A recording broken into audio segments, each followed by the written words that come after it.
se retrouve pour une deuxième vidéo sur Culture Manga. Toujours par contre malheureusement avec Mugi Z. Malheureusement pour moi. Hein.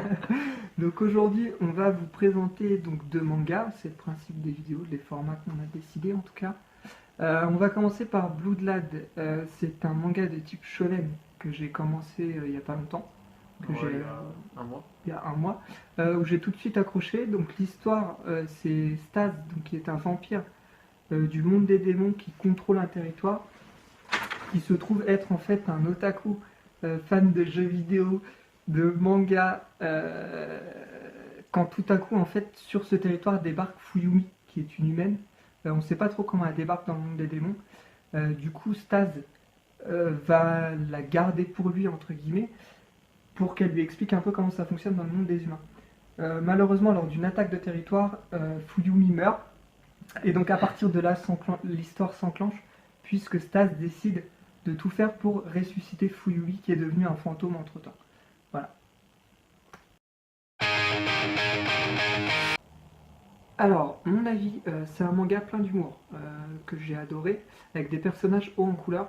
Non, pas en couleur, ils sont noirs et blancs sur le manga. J'adore Stas, le personnage principal, ce qui est plutôt rare, parce qu'en général je m'attache plus aux personnages secondaires. Mais là, le fait que ce soit un anti-héros, en fait, ça m'a beaucoup plu. Ce que j'ai regretté un peu, c'est la baisse de rythme au milieu de l'histoire. Même si après, en troisième partie, ça repart totalement what the fuck, ce qui est plutôt cool. Les graphismes sont vraiment sympas. Du coup, pour tout ça, et à cause de la baisse de rythme, je lui mets un 7 sur 10. Voilà. Donc, Mugi, toi? Et moi, personnellement, ce manga m'a bien fait rire. Les personnages, ils sont attachants, surtout les gonzesses avec leurs boobs, faut l'avouer. Hein. Et ensuite, le petit point de rappel à Dragon Ball. Là, c'était le summum pour moi. Mais bon, ça ne mérite pas plus que 6. Ok. Moi, je vais vous présenter le manga Hideout, qui est un type seinen.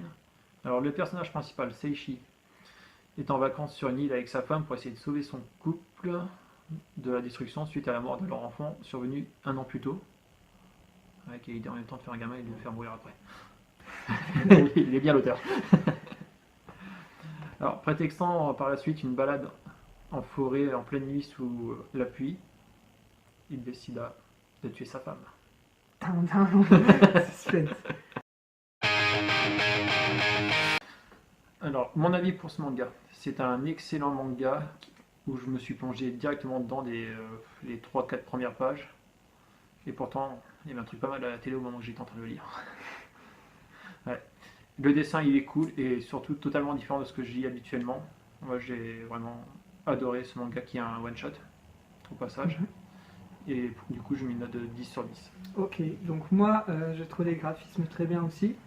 Très mature, avec un scénario bien pensé, bien flippant aussi. Surtout flippant. Un peu trop court, à mon goût.